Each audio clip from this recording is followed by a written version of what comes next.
Il n'y a pas de calcul à se faire pour ce match-là face au Mali. Mais il y a aussi une autre question. Bon, xamanteni faaw ñu tek ko ci table bi. Ibrahima mu ngi koy junj léegi Issa. mu di suñu milieu de terrain bi parce que ñu bari dañ doon wax ni kii bon problème bi moo doon double pivot bi ñu doon wax noonu naan Gana Gueye ak Pape Gueye ne sont pas compatibles. Finalement Pape Thiaw aligné ce trident là Pape Gueye Gana Gueye ak Habib Diarra est-ce que daf ko war a reconduire wala dafa war a changer ossature milieu de terrain bi. Bon man nag damay delluwaat flashback damay delluwaat ci. Très bien. Analyse bi ma defoon. Oui. Match contre le Soudan. Parce que fële laa toogoon ma ne leen. suñ troisième match moo permettre Pape Thiaw mu am son équipe. mu am le classement qu'il faut. pour continuer la compétition. na la ko troisième match bi permettrait mooy am na joueurs yu mu noppal am na ñu mu dugal. oui. te si ñu mu dugal revue d'effectif exactement te si ñu mu dugal. maanaam wane na ñi war a jouer ensemble ñi complémentaire ak ñi complémentaire. beneen bi moo di ne j'avais dit ici. que Gana Gueye Pape Gueye duo bu indéboulonnable la. ci dispositif Sénégal bi ñu yor. duo bu indéboulonnable la. maintenant le Diallo il m'avait dit double pivot ma ne ko double pivot loolu c'est juste des notations. Quand on parle de palette technique yow coach la aujourd'hui tu as un numéro 10. nga classé ko nga ne Issa defal ma 10 type. fusionné ma xaw a jaxasoo nga ne Issa tu recules d'un cran. Lamine génnal si côté bi Ibrahima génnal si côté bi c'est-à-dire que loolu c'est la palette c'est-à-dire tu changes de palette comme tu veux parce que voilà c'est-à-dire il y a des techniciens derrière toi il y a aussi des superviseurs qui regardent les dispositifs par rapport ak yow li nga am. xam nga bon c'est-à-dire que football am nañu ko jàng pratique moom ñoom jàng nañ théorie sur tout ce qui est cotation notation et autres. Maintenant bon du ma xaw a dugg ci détail c'est un peu voilà technique. mais boo xoolee troisième match bi li mu indi foofu mooy comme copain sawaay Pape Matar Sarr dugg na Lamine Camara dugg na mais après bon on a vu ce qui s'est passé. léegi ñu ne ma Iliman Ndiaye gaañu na ma ne nga ne Iliman Ndiaye moo dimbali Pape Thiaw pourquoi parce que Iliman Ndiaye bu gaañuwul woon Habib Diarra du ñëw. léegi Iliman bi mu gaañuwul la indi Habib Diarra. maintenant à la place de ci kaw. il avait mis Sadio je pense Ismaïla. oui et Nicolas. mais boo xoolee Sadio match bi mu def. wute nag match yi jàll. suñu match contre Soudan. oui. lan moo ko permettre. oui. parce que amul Iliman boo xam ne day jouer comme électron libre. comprendre nga. loolu da ko gën a libéré. voilà da ko gën a libéré. ba pare il jouait comme il savait le faire. ci fànn yëpp. parce que y a pas tout le temps Iliman qui vient lui demander la balle y a pas aussi tout le temps Iliman qui vient comme kii li mu wax ci Ismaïla Sarr par rapport ak côté bi mu daan dem. Ismaïla Sarr était beaucoup plus libre donc da nga doon gis ne jeu Sénégal dafa aéré woon. parce que loolu mooy dispositif bi Pape Thiaw teg. maintenant nag nit ki comme li saa waay wax expliqué sànq c'est vrai. mais li nga xam ngay duggee marché ñun.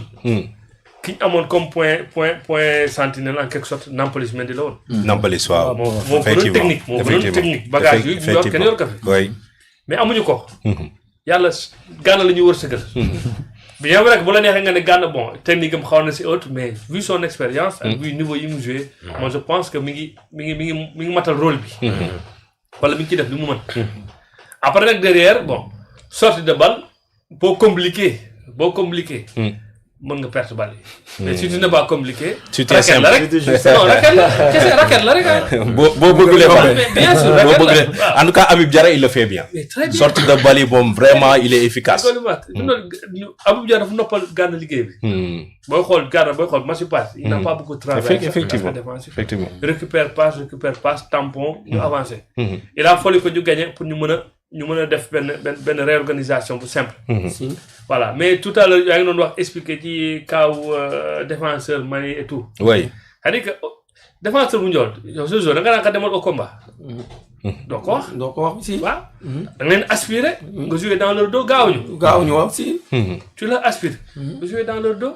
maintenant début match bi ñu am en fait. on a des joueurs trop confiants. confiance bu ëpp la. voilà confiance bu ëpp mooy tax nga yéex a dugg ci match. parce que tout le temps da nga naan à chaque fois tu veux revenir donc nag jarul ñu yàkkamti nañ teg bal bi xam nga on joue alors que parfois bu ñu la acculé au début da ngay am problème repli défensif parce que joueurs yu bëri dañuy jàpp ne bon comme match bi demagul fenn ils peuvent gérer leurs efforts en quelque sorte moo tax souvent bu ñu pressé rek dañuy am problème bu ci adversaire dugalee nag nga gis ne dañuy am benn sursaut d'orgueil maintenant loolu waroo ko du équipe yëpp ñoo la koy may du équipe bi ñoo la koy may. waaw ko la patal rek nga ne noo nga ni dinaa fayu. remontada du chaque jour. bu la ko wax bu la ko continué kan moo doon fàttali Algérie 2019. Algérie 2019 Ibrahima suñu final bi gis nañ comment ça s'est passé. mais la continent de continent la. oui Cameroun bu la patalee boo ko jëlee de waaw bu ko jëlee di nga donc c'est ça donc il faut aussi loolu ñu ci bàyyi xel. mais man je me dis que côté militaire franchement j'ai pas trop de choses à faire. Voilà ñetti ñi moom dëgg yàlla avec le double pivot tantôt tu as tu as 3 militaires en système de triangle. Tu as 3 militaires en système de dégradé. Man je me dis que voilà pour le moment. C'est le meilleur milieu quoi.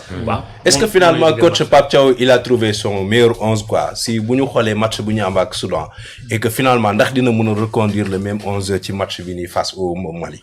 Même 11 mais. pour man. sama xalaat. 11 yooyu la war a ñëw andiwaat.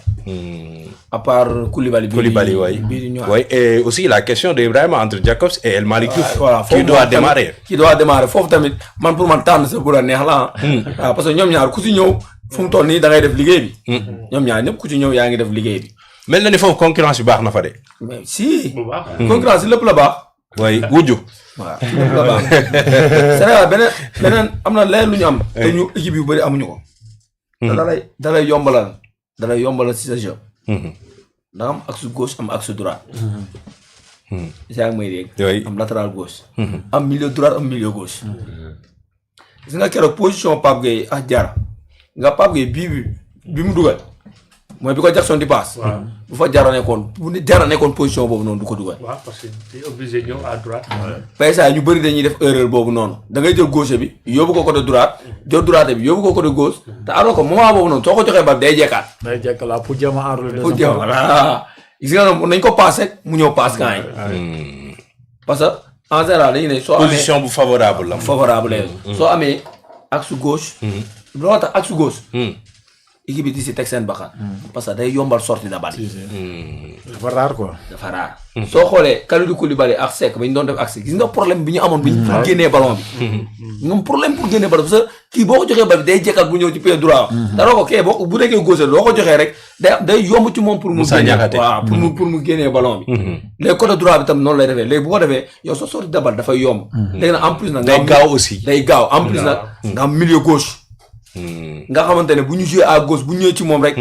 day yegg fi mu war a yegg. day yomb ci yow. beneen bi des mooy kon ni mu ko waxee. Nampalys dañu amoon. Nampalys Mendy. mu ñuy defar excellent Nampalys Mendy. di génne bal bi. di marqué ba pare di jouer mu simple. mais Gana tam fu mu toll nii expérience am tamit loolu war na ko mën a may. war na mën a xam ne position bi ma nekk nii damay jouer mu simple rek. te gëm naa ne. tamit match yi mu def nii ay match yu baax la. waaw géré na ko la ñuy mën a wax. géré na ko waaw géré na ko. géré na ko non vraiment il a été Habib Diarra ñëw andiwaat leneen. di dem di ñëw. ba pare Habib Diarra dafa mën a porter balle dafa mën a yóbbu. ci kanam Habib Diarra. oui Habib Diarra day yóbbu ci kanam. ba pare day dugal. Géejawaay la dëkk nag. Géejawaay la dëkk. ba pare day tenter sansam. booy xool PSA yi. waaye looloo ko may bii muy dugal effectivement. ay bii extraordinaire. mën na box to box. waaw mën na box to box bi. léegi Pape Gueye tamit am na lu ko yàlla may. parce que moom ci ginnaaw sax mën na ko séy. Pape Gueye. waaw Pape Gueye. moom loolu la koy mën na jouer ci kanam mën na jouer ci ginnaaw. ba xool tamit ci ginnaaw buy jouer ci ginnaaw mën na sorti dabali mën na def ay longue passe tamit. am na force de frappe léegi tam ci kanam tamit. opportunité boobu lay am. aywa yàlla buñ cat dugg waay. aywa yàlla buñ cat dugg gone indil ñu coupe bi. léegi nag fu mu toll nii nag match yi nag PSA yi tactique moom PSA yi di nga ñëw mooy li mu wax rek. nga ñëw teg sa tactique. et déjouer ko. yow nga ne. Pape ñëwul comme Gana instant bi moom mënu génne bari Pape wàccaat suuf Gana avancé yooyu yëpp day am ci biir match quoi ça dépend ay réajustement waaw lu adversaire bi li adversaire bi di génn léegi nag mas yi nag ay yeneen mas la yoo xamante ne sa waay da ngay ñëw teg sa bakkan doo ko ñëw yombal ko noonu adversaire bi amul leen looy may sa waay non amul leen looy may reyante la sa waay très bien waa ji bu ko bëggee benn nga ne ko maa la ko gën a bëgg junni yoon waaw waa dëkk bi ñu ngi may xaar oui très bien alors Ibrahima est-ce que tey tu es convaincu de la gestion de Ibrahima Mbaye par Pape Thiaw parce que gis nañ ni souvent da koy indi Issa mu ngi koy wax sànq il joue en joker et il assume bien ce rôle-là bu duggee au moins dina joxe passe ou bien il est décisif dafay marqué wala dañ ko war a démarrer loo sachant que y a Ismaïla Sarr qui n'a pas encore donné satisfaction. Non man moom je